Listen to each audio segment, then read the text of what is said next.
Person to ఆస్తి రాస్తున్నట్టు రాస్తున్నట్టు.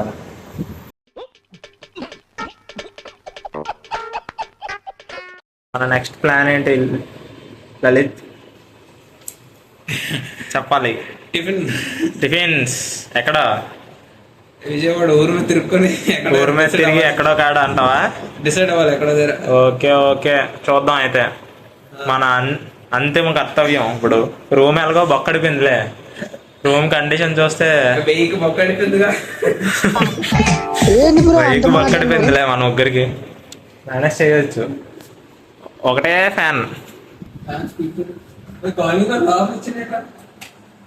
కొట్టకు అలాంటివి ఏమైనా ఉంటే నువ్వు అలాంటివి ఏం చేయక. ముందు చెప్పాలిగా మీరు. బాయ్. ఈయనకి ఏమనిపిస్తుంది రూమ్ చూసి? దెంగాలనిపి. నెక్స్ట్ మన తక్షణ కర్తవ్యం ఏంటంటారు మరి? ఆర్ఆర్బి చేయి. క్రాక్ అవ్వదులే. నెక్స్ట్ ఇంకేదైనా చెప్పు.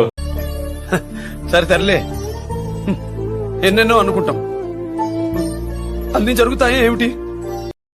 కొత్తది మద్యపానంలో మునిగి తేలాలి మైక్.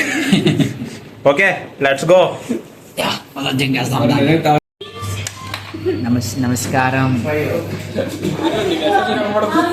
నమస్కారం. నేను మీ దీపక్ బాయ్ ప్రియ స్నేహితుడిని చిమ్మి నుంచి.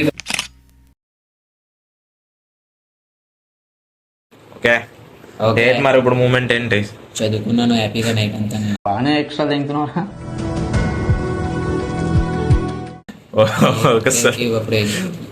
నిజంగా చదివావా? చదివాను నైట్ అంతా చదివానన్నా. అయితే రాసేద్దాం, ఎగ్జామ్ రాసేద్దాం. అయితే తెలుగు నువ్వు ఖచ్చితంగా పంపించాలి. మరి రెండు బిట్లైన పంపిస్తే అక్కడి నుంచి నేను రాసేస్తాను. చూసావా ఫ్రెండ్స్ మావాడు యాక్టింగ్? రాత్రి ఫుల్గా ఇన్స్టాగ్రామ్ రీల్స్ చూసి పడుకుంపోయాం. బ్రో మా నాన్న చూస్తాడు బ్రో, ఇలాంటి అటకండి బ్రో. గిల్లితే గిల్లించుకోవాలి, అరవకూడదు. అంతే అంటావా? మరి వైల్డ్ గా ఉన్నాడు అన్న. తగ్గడు అసలు. ఈ రోజు ఎగ్జామ్ చింపేస్తాడు, చింపి చాట్ చేసేస్తాడు.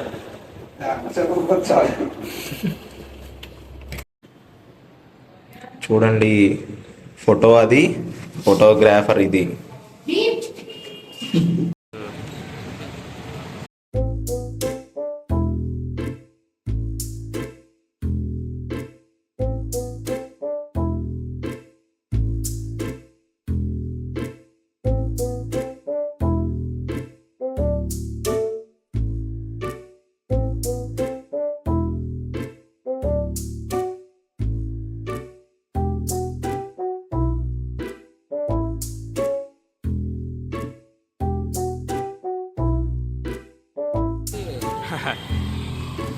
అది అవసరం లేదు.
అటు ఇటు చూడండి మాట్లాడుకు చెప్పండి.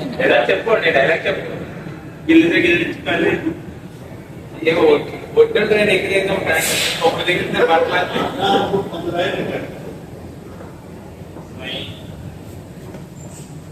ఇక్కడ మీదే దీన్ని ఎస్కలేటర్ అంటారు. కోసం మీరు ఎక్కడ చూస్తుంటారు?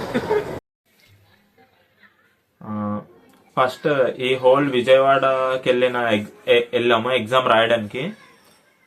ఫస్ట్ వచ్చేసి ఏంటంటే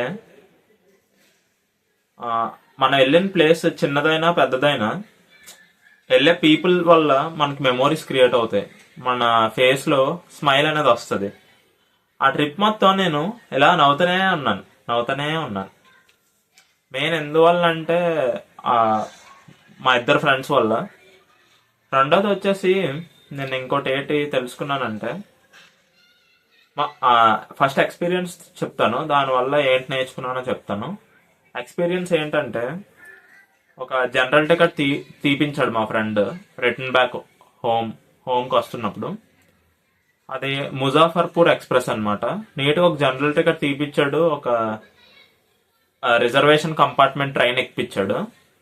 ఎక్కిసిన తర్వాత ఏమైందంటే, ఒక ప్లేస్ దగ్గర అలా నించోబెట్టి అక్కడ ఉన్న ఎవరైతే పీపుల్ లైక్ అంకుల్ అయితే అంకుల్, ఆంటీ అయితే ఆంటీ వెళ్ళి, అంకుల్ మా ఫ్రెండ్ ఇలాగా ఎగ్జామ్స్ రాయడానికి వచ్చాం, మేము విశాఖపట్నంలో దిగిపోతాం, ఇక్కడ కూర్చోవచ్చా అని సింపుల్గా అడిగేసి ఒకటి కూర్చోబెట్టాడు. కానీ టీటీ వచ్చి తర్వాత లేపించాడు, అది వేరే విషయం. అయినా సరే మళ్ళీ టీటీ వెళ్ళిపోయిన తర్వాత వేరే కంపార్ట్మెంట్కి వెళ్ళి మళ్ళీ వేరే పీపుల్తో మాట్లాడిపించి మళ్ళీ సేమ్ ప్రాసెస్లో కూర్చోబెట్టాడు అనమాట. ఈ హోల్ థింగ్లో నేనేం నేర్చుకున్నానంటే, నోరిప్పి మాట్లాడితేనే మనకి ఏదైనా అవుతుంది అనమాట. ఇలాగ వెళ్ళి ఒక దగ్గర అని నించోపోయి లేదంటే కామ్గా ఉండిపోయి, అది అవుతారు మన ఫ్రెండ్స్ దగ్గర అయినా మా బయట వాళ్ళ దగ్గర అయినా నోరిప్పి మాట్లాడితే ఏదైనా జరుగుద్ది.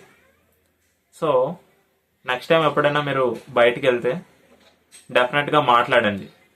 That's it.